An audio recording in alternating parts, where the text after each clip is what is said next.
Hi, everyone. I'm trying to figure out what it means that we're all here and we decided to not go to family camp. I'm like, is this just the older crowd and you didn't want to sleep in a sleeping bag?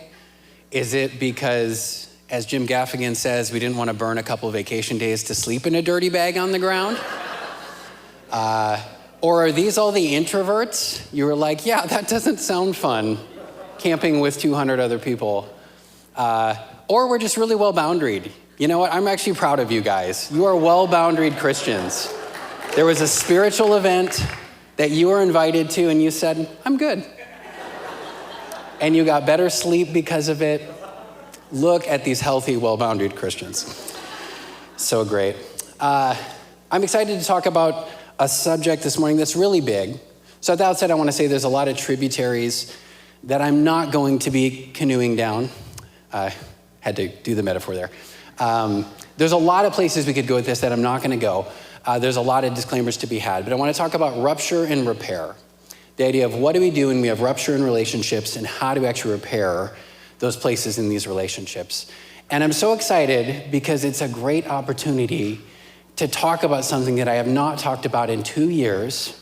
And there's wonderful examples of this in my favorite social media platform of tomfoolery, which is Nextdoor. I've said this before, but I love Nextdoor, especially if you live in Snohomish where I live, because the way I've described it before is there's just as much vitriol on Nextdoor as any social media platform, but in Snohomish, it's all about animals. So there's very strong opinions about animals.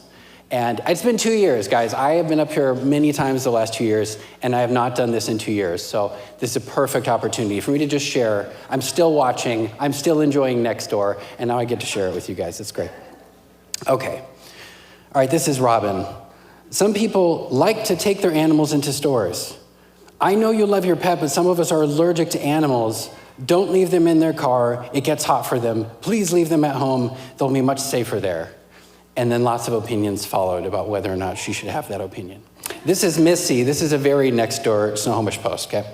So what is it about the 4th, this 4th of July, that makes people want to shoot multiple rapid-fire weapons all day?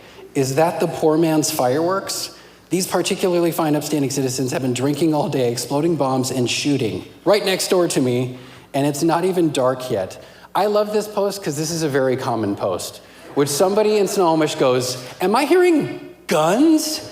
And everybody goes, yes, all the time. Welcome to Snohomish. It's great. This is Elizabeth. Thanks for dumping a dead cat on our property along 167th. We will bury it tomorrow. This is Dinah. Again, my neighbor is at it again, threatened to shoot me and my dog. I need more help than I anticipated with this fence. There's 2 storylines here. Is anyone able to help me with this fence? I have 3 fence boards, the wrong nails, but I have nails. So good. This is Barb. This one's a little bit more positive, okay? Hello, my name is Barb, and I have a very unusual request for any of you cow owners. I'm throwing a bridal shower for my niece who absolutely loves cows, and I would pay you to bring a cow about 45 minutes to stand in our driveway and greet everyone as they arrive. I love that one. There's 19 comments, and most of them are, I have cows, you could use my cow, and what a great idea. This is Ethan. Does anyone happen to be missing a goat? We found a goat in our driveway this morning, and we currently have her, I think, in our backyard / living room. Those might be the same thing, I don't know. So she is safe. This is Sean. Dumb kids throwing fireworks out of moving car, names the license plate. I definitely cannot relate to this. I definitely did not do this exact thing as a teenager when I lived in a small town. Speaking of which, this is Tiffany. Our house has been egged, TP'd 2 weekends in a row now. This time throwing flour, hot dogs, and cooking oil, I think. We have cameras, but they're just out of distance and we can't see them. Now, I may have egged houses, but I have never hot dog and floured and cooking oiled houses before. This is Tom. Dogs barking all the time. Please, dog owners, be the master and control your dogs. who bark the minute you let them out and continue until you bring them in. Much is made of 3 or 4 days during the noise of the 4th of July, but day in and day out, constant barking through the Silverwood neighborhood. Chastise that dog until they know it's not allowed. Dogs should bark at strangers and out of the norm, but when they think they bark all the time, they are your master. So great. And as always, my conclusion is you should move to Snohomish and live there with me. So I'm being silly, or rather the people of Snohomish County are being silly, but Rupture really is all around us. And that's what I want to convince you to begin with, and maybe I don't have to, but Rupture is not only inevitable, it's in our everyday interactions. Rupture is often at the heart of whatever our greatest wounds are in life. It's pain we've received from people closest to us in relationship. And for all of us, we're a part of ruptures, meaning we have been hurt by other people, and we have hurt other people. I have been wounded by others, and I have wounded other people. And that's because really we're a part of a great big story of rupture. That's what Genesis is. The beginning of Genesis is a story of rupture, where men and women, it says that Adam and Eve walked in the garden in the cool of the day with the presence of the Lord, and there was no fear in relationship. We don't even know what that's like. We have no idea what it would be like to be in a relationship that is completely without rupture. But when Adam and Eve are deceived and they disobey and this perfect relationship with God is broken, the scriptures say that their eyes are opened. Their eyes are opened, and what do? They experience shame. And when they experience shame, then they immediately have to go hide. And from here, it's basically, the Bible is just a list of unending ruptures. Like it just goes from here. Cain kills Abel, Joseph's brothers sell him into slavery, Moses strikes the rock, David takes Bathsheba and kills Uriah. God's people covenant with God over and over again and immediately disobey him, don't keep the covenant. Peter betrays Jesus, Paul and Barnabas argue over Mark. It just goes and goes. The ripples that spread out from that moment relationally are still affecting us today. And that's that you cannot have a relationship with someone, I don't care how positive it is, without it being capable of a rupture in any given moment. And if they are close to you, that means you will and do have unending ruptures with these people. Now, some of these ruptures are with people we don't even know. If you have ever been to a Trader Joe's, you have had rupture. The way I say it, if you ever go to Trader Joe's, the staff are better Christians than any of us, and the customers are worse pagans than any of us. That is I'm not even talking about the parking lot. That is my consistent experience at Trader Joe's. How many people are Costco people here? Costco people? How many people are wearing Kirkland brand stuff right now? I think we just found our older crowd. I'm just joking. My wife was at Costco recently and was in one of those, the carts just stack, right? The carts just stack.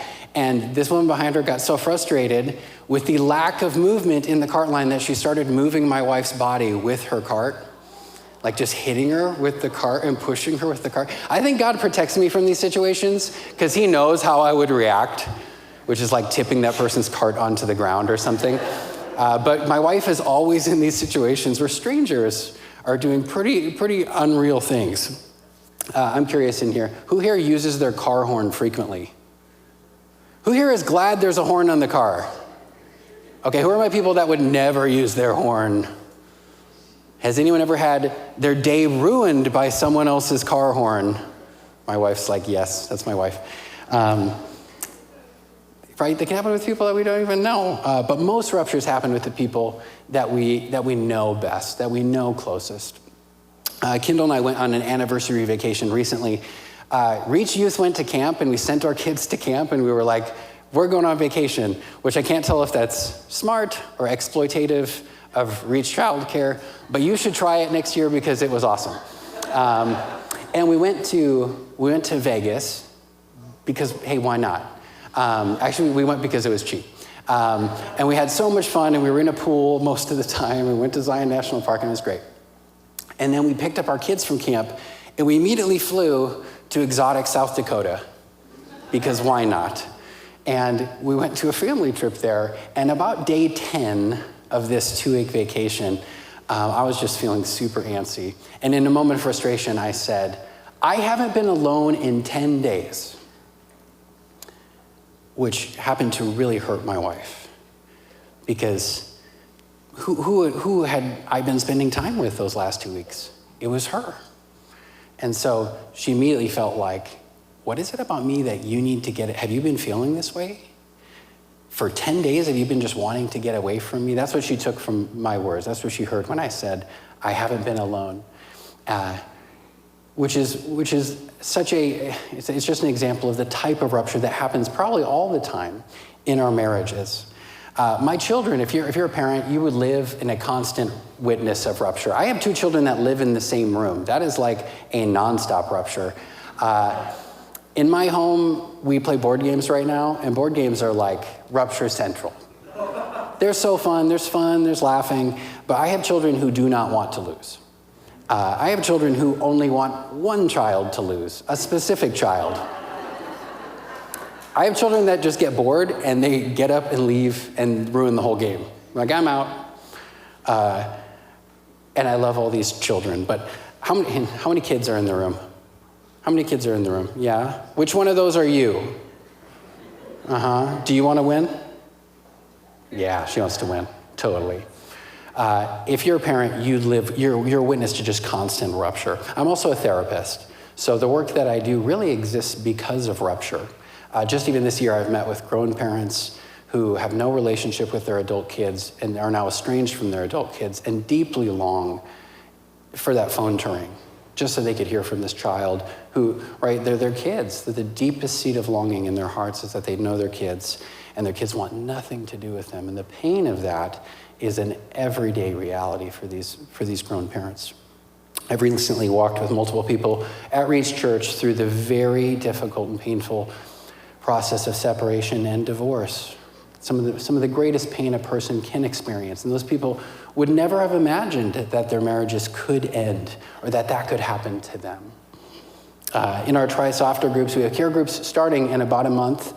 And the Try Softer group for women is about healing from painful experiences in your life. It's about understanding how these experiences still show up in your body. You still carry them with you, which means in those groups, we've just been party. We've heard so many really painful stories of severe neglect, of harm, of abuse, of sexual assault. And I'm on a church staff. If you think we don't have rupture on our church staff, then we must be lying to you guys. I've said this before to church staff. Anytime someone comes up here at Reach Church and they talk about how we're healthy, I get really antsy. Because healthy churches don't come up and go, this place is healthy.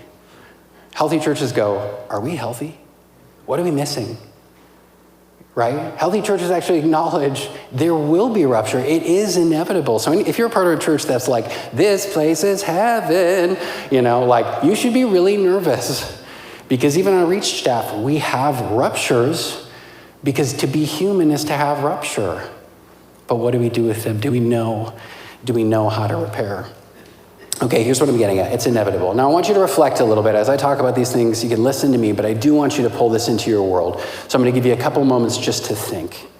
This one's really easy, which is I'm talking about all these relationships. Who is it for you? Okay. Can you name or think of someone? Can you bring them to mind?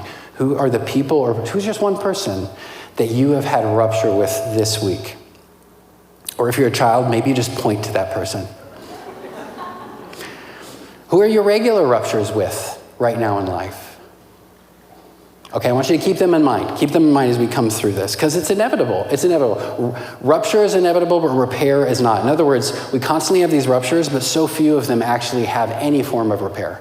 Any form. Why? I want to compel you that it's because of shame. That rupture triggers what we talked about before, hiding. Why did Adam and Eve hide?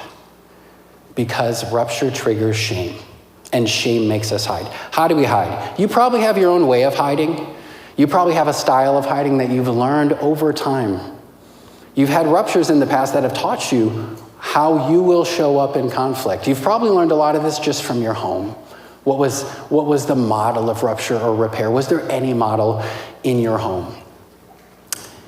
How have ruptures gone for you? What's happened when you've tried to repair in life?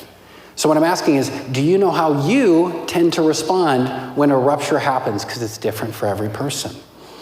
So as we look at some of the ways we tend to hide or self-protect, I just want to invite you to be curious and to notice. not to be defensive. I'm not here to tell you everything you're doing bad, but I am here to prompt you. What can you be curious about or notice about the way you show up in a relationship? Dan Allender will say it this way. If you were to ask some of the people closest to you to write down on a piece of paper, how do I show up in a relationship? Could you take some notes or just write down for me, what are some of the ways that you experience me in this relationship? Whatever ideas you would get from these people on that half sheet of paper would be, one, really unique. Two, probably really subconscious, which means you don't even realize the way you show up. And three, would be massively important.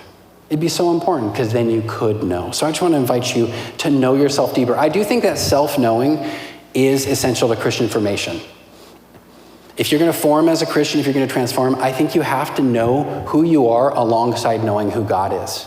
And there have been communities of faith that have taught, nope, you need to forget yourself. You need to not think about yourself. You've probably been, maybe yourself, have so much Bible knowledge or so much knowledge about God, but you really lack an exploration of self, of why you do what you do, right? Maybe you're like Peter, who's like, I will never betray you, Jesus. I'll die for you. Right now, wash my body. I'm the most committed. And then what happened? He absolutely betrayed him. He didn't know his heart very well. So as I'm inviting you to self-knowledge, I actually think self-knowledge is not easy. You need the feedback of other people, but you also have to have permission to notice. So as we're going through this, I just want to offer that to you. Now, how do we hide? I'm going to give 3 responses, 3 ways that we hide, and I just want you to find yourself. Okay, first is minimization or avoidance. Okay, for many of us, we just have this deep tendency to minimize or avoid. Some of you maybe are listening and you're like, this doesn't apply to me, and it's like, this applies to you. You're this person. Some of us just internalize this as a deep strategy of staying away from conflict. Kurt Thompson is just a wonderful voice on this topic, and he'll talk about if you have pain in relationship and you're one of these people that bury it underground, oh, it's not a big deal, it's fine. Oh, I don't need anything from that. I'm not really feeling too much about that. If you bury it underground, he'll say that you actually burn energy to contain it. It actually will wear on you. Avoidance is a strategy that actually requires work. It requires that you hold down the things that you actually did feel, that you actually did think. If you say, oh, it's not important, oh, it's not worth bringing up, you're still going to carry it with you. Not long ago, I was at a dinner with some colleagues, and we were celebrating the end of a year of work.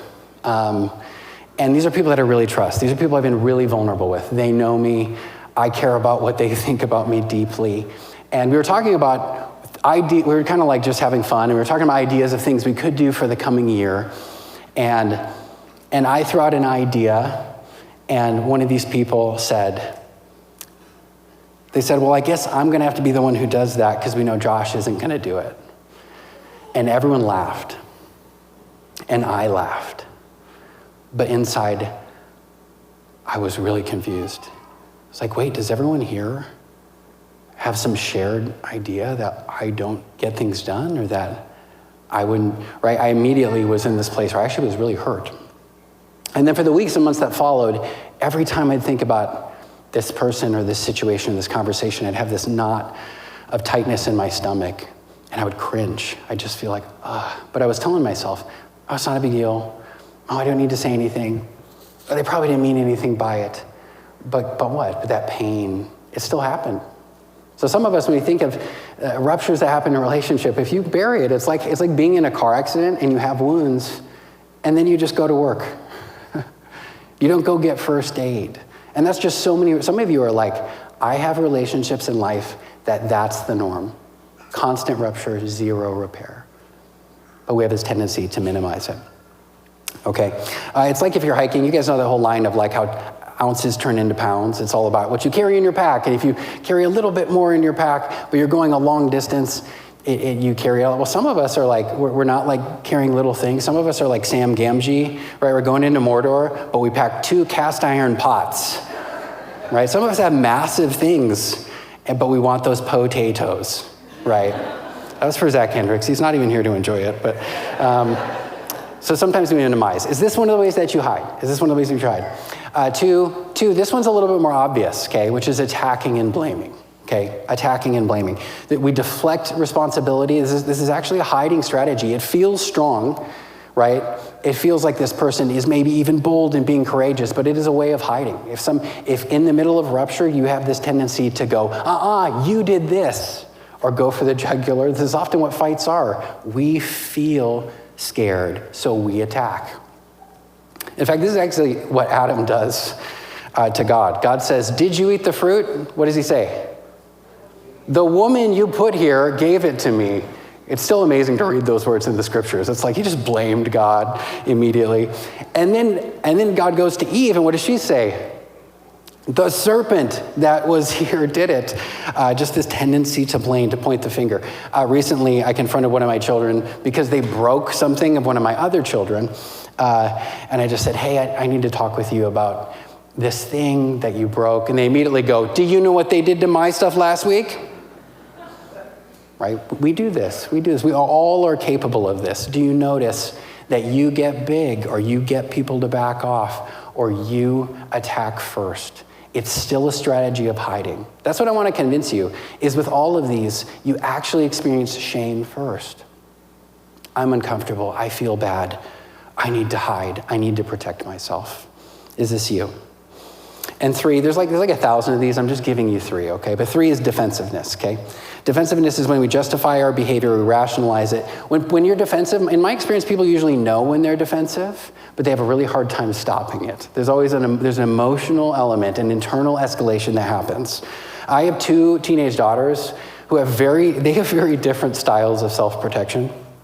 Recently, I approached one of them in a not gentle way because I was frustrated, and I told her, this has got to be like the 5th time that day, like, you need to clean your room. And she said, why don't you clean your room? It's pretty great. I responded super graciously to that. Again, we feel shame before these moments. I met with a couple some years ago. I do a lot of marriage counseling with people. I cringe when I think about maybe what I was doing in those early years. I'm like, was I good at it then? No, I was not. But I had this initial session with a couple, and in the initial session, you're really just hearing, like, how's it going in this relationship? What has been difficult? You're here. What has brought you to counseling that would make you think this could help? A young woman went first, and she shared, we just fight all the time. Like, we have constant fights. We really hurt each other. And when that happens, man, we just say the worst things. And she's like, and for me, I'm just so afraid he's gonna leave, and because he does leave sometimes, and that is like this thing in my past. So when I start to feel like he's gonna leave, I actually get louder, and I do things to just try to make him to stay. So she explained all this, and then I turned to the guy, and I said, can I ask you in this situation, like, kind of what's your contribution? What do you see in yourself that has led to this situation that you guys fight all the time? And he was really quiet for a while, and then he stood up and said, I don't need this, and walked out. And thankfully, that was session 1, and we did get to session 2 and 3. He came back, but that story makes him sound like the bad guy. But I have a ton of compassion for that guy. Can you imagine what you have experienced in rupture in the past that makes it so much that you can't do an ounce of self-reflection without having to run, right? So for him, I think that's where my imagination went, was, wow, here's what I knew. His shame is so nearby that response. He felt that there's nothing scarier than being bad or being wrong or being called out, and he was out. Do you have defensiveness? Does it come up? And if so, I just want to convince you shame is nearby. Now, there's one more. I said there was 3, but there's one more. There's also this version of hiding where you might quickly try to smooth things over. This is a very Christian response. In fact, I think you probably find, most of us in this room, or many of you will find yourself, you smooth things over, but it's without repair. It's when you go, oh, no big deal. Oh, yes, right? But you have not shown up in a way that is honest at all about how you were feeling or the hurt that could have happened. No, it's fine. You might even have gotten praised for this in the past, that you are such a peacemaker, when really you disappear from the conversation as a way to keep the water smooth. This is called people-pleasing or over-functioning. In fact, I think about this a lot with couples when I meet with young couples, and they're like, we don't have conflict. And I'm like, yeah, you guys are sinless, you know? What's probably happening is they don't want conflict. They're afraid of conflict. Or they haven't learned yet how to show up in the relationship that acknowledges, that hurt when you said that. That didn't feel good, because that would be too risky, right? So and I'm not trying to paint people as a bad guy. I did this when I started dating too. You're putting that best foot forward, right? You're like, I'm perfect.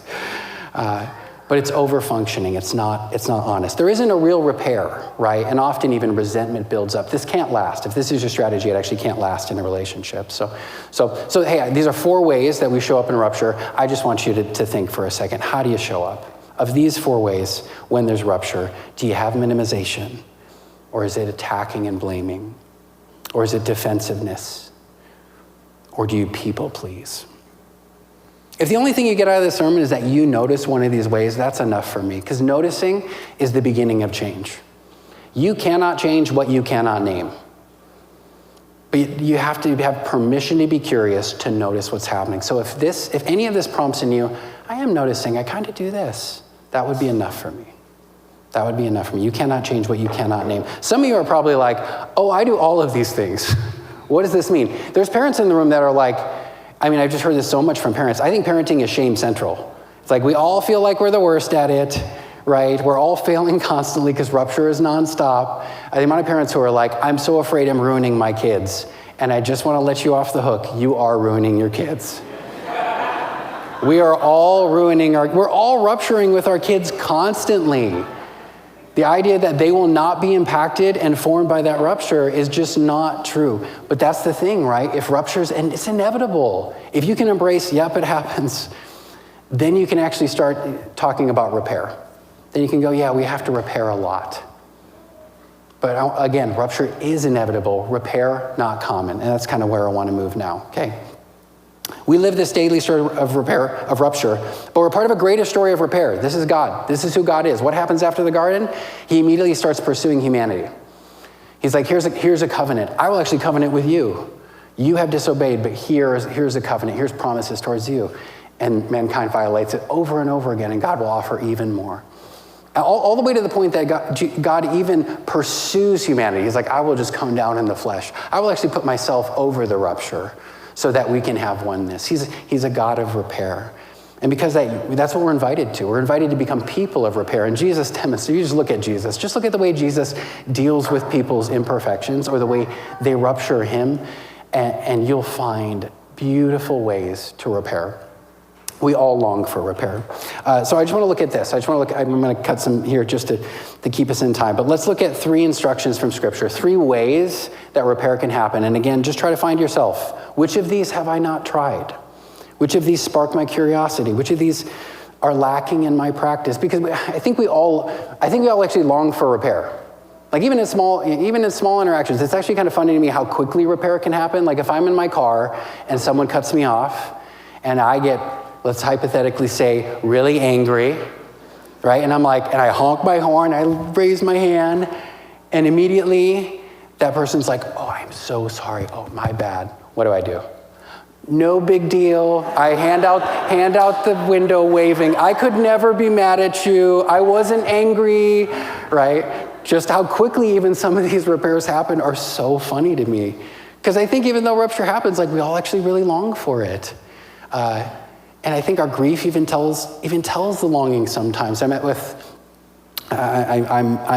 this person that I know who's a very strong older man. He's like a muscle man. He's like the image of toughness, but he has a father that he has received just a terrible amount of neglect and distance and abuse from, to the point that he's actually had to protect his family from this grandpa, his grandkids from this grandpa, and there's just stories galore. But when I sit with him, sometimes he'll still through tears, as the 65-year-old person say, I just wish I could have closeness with my dad. I just wish I could. I think we all long for it. Grief sometimes tells the God-given longing. Some of us have relationships that cannot be repaired because that person has passed away, or that person is not willing, or that person is not safe. But there's still often grief. Telling this story that we are made for repair and we long for it.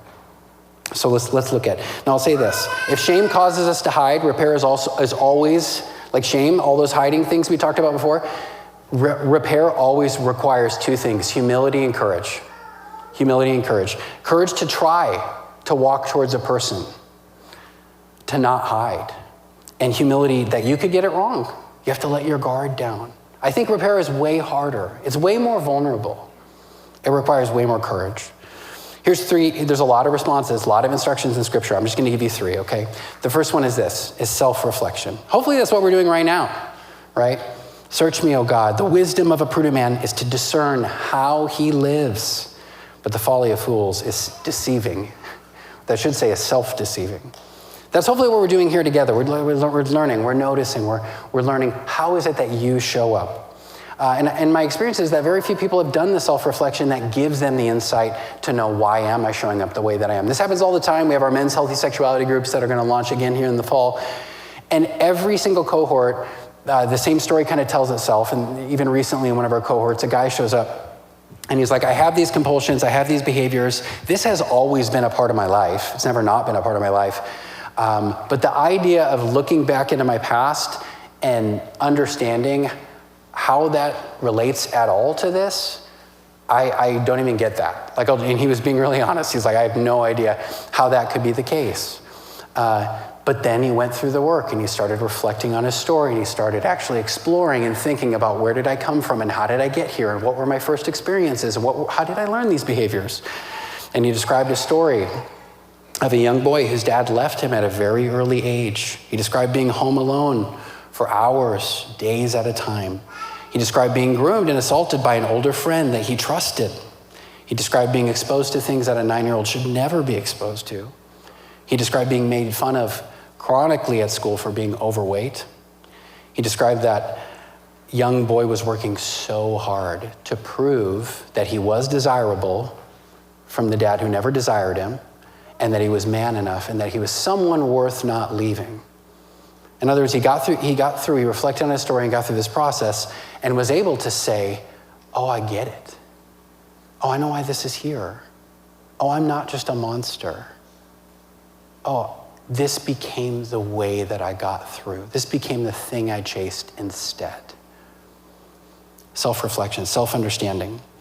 I have so many marriage stories here, I can't tell them all, but Kendall and I have different ways that we show up in relationship. For Kendall, if she feels like she's in trouble, if she feels like she's a disappointment, I am pushing on so many parts of her story that shame surges. And so she has different strategies than me. And me, I'm highly avoidant. I'm like, everything is great. Everything is great. And then she's like, what about this thing and this thing and this thing? And I'm like, oh, that's not so great. And I have my own things in my own story that come up. So as you gain self-understanding, you actually get to have understanding. You get to release the shame of thinking that you're the worst, and you get to try something different. If you know what the wound is, you get to actually work towards healing on the wound. Okay, that's self-understanding. Some of us need to do that. Some of us have not done that. Some of this, the last thing we want to do is look inward. Okay, number two, so the repair, that relates to repair in a really deep way. Okay, number two is confession, okay? Confession isn't just about speaking some secret you've held, it's actually truth-telling. It's speaking the truth to God and to yourself. The Greek word for confession is actually homologeo, homo meaning same, and logeo meaning speaking. So to confess is really just to speak sameness with God about something. It's to tell the truth to yourself and to others. It's really the opposite of denial. It's the opposite of minimization. And again, you cannot change from what you have not named. I think the clearest form of confession is actually apologizing. Do you apologize often? Is apologizing a language for you? Is it a behavior that you see? Oh, I do. I apologize to people frequently. If you have ruptures constantly, apology should be something that becomes regular for us. It's something we do a ton in our family, like a ton. And there's moments where it's just straight up embarrassing. I'm like, I can't believe I'm coming back to this child to apologize about this thing again. Sometimes it can feel that way in marriage. I can't believe I'm apologizing about the same thing in marriage again. But what's the alternative? Again, the alternative is to have hurt and then just walk away. Or it's to bury it. You cannot have repair without having a language of apology. So I'm trying to pursue the habit of coming back, even if it's a day later. Sometimes it has to be a day later. But I'll come back to my kids and I'll say, hey, do you remember yesterday when we were talking and you said this and I said this and I was really not gentle and I was really loud? Hey, I really don't feel good about that. I don't like how I talked to you. Will you forgive me? I'm sorry that happened. I recently had a friend, and to do that, you have to push against shame. To do that, you have to push against shame. I have a friend who loves the ocean, and he recently went down and he got into a steel tank to dive with great white sharks. Who in here would never do that, ever? Yeah, that's a lot of hands. Who here would love to do that? Good for you guys, that's cool. Famous Shark Week cameraman, his name is Andy Casagrande, everyone knows this famous cameraman. He was once asked what he does when a great white swims directly toward him, which happens a lot, apparently, and his answer is really surprising. He says he swims directly towards the shark with his camera in his hand. This unexpected move triggers a defense reaction in the shark, and he has this famous line where he says, if you don't act like prey, they won't treat you like prey. And it's the same with hiding. And it's the same with shame. Shame functions like a predator in our lives. And our instinct is always to flee. It's always to run, it's always to hide. But after having sat in so many places with people, so many care groups, I just have to tell you, it's true, it's counterintuitive. If we instead turn towards shame, if we acknowledge it, if we speak it, if we even just notice it, it loses its power. It loses its power. The amount of people I've sat with who are like, I was never going to tell anybody X. And then when they actually spoke it, they're like, I can't believe how much power has been released. I can't believe how free I feel. This is the way with shame. And for some of us, rupture is as scary as a great white because you have not had experiences that have gone well. In fact, you've only had experiences that have gone very poorly. We will feel scared. That's what this means. We will have moments where we feel in relationship really clumsy. We'll feel scared. We won't have the words. But when you acknowledge the hurt that happened, you're pushing against shame. You're facing the great white, and it will have a freeing power. We are repairing. Okay, third one, last one, okay? Seeking understanding, okay? And again, there's like 1,000 in scripture, but I want to focus on these three. Seeking understanding, okay? To answer before listening, that is folly and foolishness. This is in James. Everyone should be quick to listen, slow to speak, and slow to become angry. Slow to become angry. A few weeks ago, one of my children quit a sport. And I didn't realize I really wanted my kid to not quit this sport. In fact, maybe a little too much, okay? I had not done the work of reflecting maybe how much I needed them to be in that sport, but as parents, you just long for these things for your kids. And for this child, I have longed for this child to find their friends, to find their people, to find the thing that they're like, I'm good at this thing.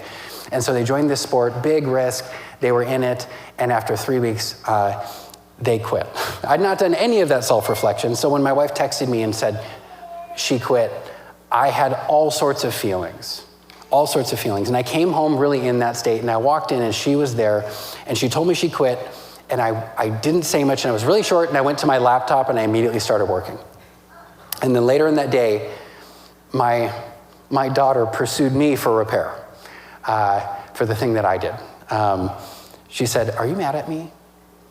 Because I know you said you weren't, but the way you looked, the way you responded when I said that I quit, it really felt like you were really mad at me. And then I had to actually be honest and be like, yeah, I feel really disappointed. I feel like you gave up. And she said, yeah, but you didn't ask me why I quit, Dad. And I was like, no, I did not. Why did you quit? And she went on to explain, I joined this because I wanted friends. I feel like I don't have very many friends. And after 3 weeks, there's not a person there that will talk to me. And there's this coach. And this coach has made me feel really embarrassed 3 times now. And something happened that was really big that made me feel even more scared. And I also don't want to go back and have that experience anymore. And so for me, I had not sought understanding, right? There's so much more there. But listening, and that's all this is. If you see seek understanding, really it's just listening. And even though that sounds so simple, so many of us are poor listeners. And most of us are. Most of us have really poor listening skills. I'm a counselor. I have terrible listening skills. I wish I could tell you this is not one of my biggest complaints that my wife has at times, but it is. We're just bad. We don't seek understanding. What were you experiencing? But often, even just listening is enough for the repair. Like for my daughter, I definitely had to say, oh, I'm so sorry I missed you. But there are times that even just listening is enough. That example with my wife earlier when I was like, I haven't been alone in 10 days. We did not come to any repair that night, right? She was like, I felt really hurt by what you said. And I was like, I was just stating the facts. I haven't been alone in 10 days, right? I was like super defensive. And we did not repair that night. And then the next morning, we both woke up and we ended up running into each other on a walk. We didn't even walk together, right? And we ran into each other on a walk, and we ended up walking together. And then in the midst of that conversation, we got to talking again, like, okay, what were you experiencing? What were you feeling? Okay, here's what I was experiencing. We actually stopped and listened to each other and sought understanding. I don't remember apologizing, because I don't think we needed it either. That was enough. Like, oh, now we understand it. When I said this, you felt this. When you said this, I felt this. Often just even listening is enough. There's no fix except to try to move toward that person and have understanding. So we just overthink this. It's just being curious. What are you thinking? What's coming up for you? What are you experiencing?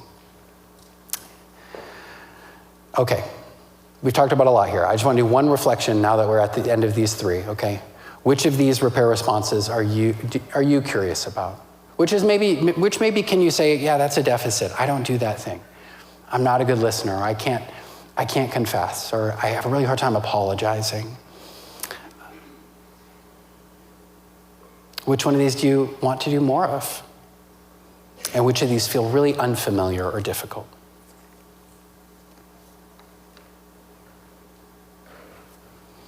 And then Scripture describes so many more. We've just talked about them before. Making amends, forgiveness, rebuilding trust. There's the restitution. I'm just not speaking about those today because I've talked about those in the past, okay?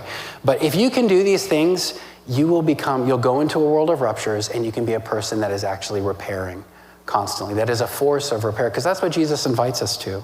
It's this beautiful passage in 2 Corinthians. All of this is from God, talking about the reconciliation He's actually repaired for us. God, who reconciled us to Himself through Christ, He gave us a ministry of reconciliation or repair.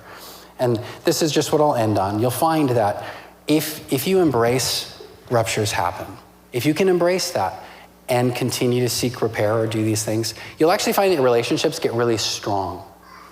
They can then have rupture again and again, and what it'll do is it'll actually deepen. This is true even of the human brain and the ruptures that we receive. I think this is some of the beauty that if you look at the research and literature on trauma doesn't just mar us. If you can make new connections, you can actually find strength and depth internally in places that were really sensitive, that were really scary. That's true in the brain too. Severed neurons, when they're repaired, they actually become stronger than they were before. Your relationships can become stronger. I'll end just with one story. I'm a supervisor at the Reach Counseling Center. I have a team. There's a team of counselors. I co-supervise there. And there was a counselor in one of our former cohorts. And there's an older woman who had become a therapist later in life. She had basically made this big turn to make this big vulnerable move to become a therapist. And we had a weekly standing meeting where we would do supervision, which is where I hear about her therapy and I help her. Anyway, I had been late for this meeting repeatedly because she was the first meeting of the day and I'm driving for Snohomish and all of my other excuses, right? I have all these excuses. And it had happened repeatedly. And at one point, you could tell she was really uncomfortable and she wanted to say something. And she said, I'm just wondering, are you late to see your clients? How does that work? Is it just me that you've decided to be late with? She's clearly feeling really hurt. And in that moment, I had all of my defense mechanisms really flare. I had thoughts like, you can't confront me, I'm the supervisor. I even felt like maybe I'll just be cold towards her because she's come after me. I had all these thoughts come up that I felt shame. I felt like, oh, I did the wrong thing. I'm a bad supervisor. I'm bad at this. I have disappointed this person. And then all my defense options were just coming up automatically for me. Thankfully, I didn't do any of those things. But I took a breath. I noticed what I was feeling. And instead, I paused and I just said, I'm sorry if my lateness has affected this relationship or communicated that I don't value our time. This is not what we agreed to. And I'm sorry if that's made you feel like you're not important. I would love to commit to you that I will try not to be late at all moving forward. And I think we both felt pretty on edge in this rupture, but at that point, we continued, we had our meeting. And about a month or two later, she said to me, she asked again if we could talk about that conversation. And she wanted to tell me that it actually meant a lot to her. I was like, oh, okay, yeah, tell me about that. And she said, I've had consistent experiences with men, especially if they're a supervisor, where if I said or gave negative feedback, it went very poorly for me. And I've actually had consistent experiences with men altogether. It has gone very poorly for me in my relationships with men. But she recently had something come up in her school with a professor that she felt like had missed her. And she said, I went back to him because I was thinking, well, it went well with Josh, maybe it could go well again. But what she was telling me in that moment is that that was risky for her, that she had taken a big risk when she actually chose to speak. This thing is really hurting me. And thankfully, I didn't respond that way. And she was taking other risks too. But I will tell you that relationship, as it moved forward, became very honest.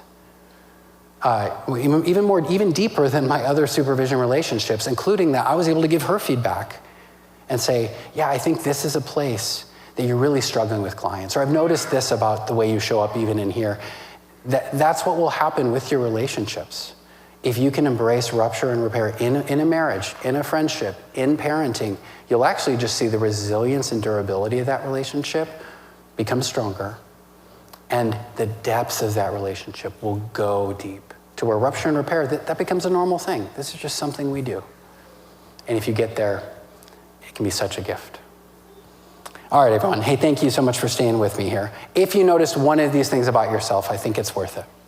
If you didn't notice, you could ask the people around you, how do you experience me in a relationship? That's a very vulnerable question to ask. And I'll just say this too, that's why therapy exists too, is I meet with a lot of marriages and there's a breach counseling center. Sometimes the defense mechanisms are very well worn. They're in us, they're coming up automatically. It's hard to feel safe, and that's when somebody mediating it for you can be a good option. But all of this work, I'm hoping even as a church, we're offering to you saying, how can you deepen? How can you self-reflect? How can you confess? And hopefully one of these things can be brought into your life. I'm going to pray here and just invite the Holy Spirit to maybe use one of these things to reveal it to us and to bring it back into our worlds. Jesus, I just thank you that you have been so kind, that you prayed on the cross. Forgive them. Forgive these people that are hurting me, that are wanting to kill me. That even men who deserved punishment, who said, I deserve punishment, but Jesus, will you remember me? You said, today you will be with me in paradise. That even the way that you approached the woman at the well, you have so much kindness for anyone and everyone, even in the face of rupture. I pray, would you, Holy Spirit, just give us antennas right now of these things that we've named. Will you help us see the places that we want to hide, the places we feel shame in relationships, so that we could show up with courage and humility to pursue repair. Yeah, would you make it safer because of your grace? I pray this in your name. Amen. Hey, thanks so much for not going to camp and being here today. We will be back here again at 10 a.m. next week. If you would like to come share anything that you noticed, you can come forward and tell us. But if you don't share with us, please share with someone else something you thought or noticed. And go in peace. We hope you have a great week.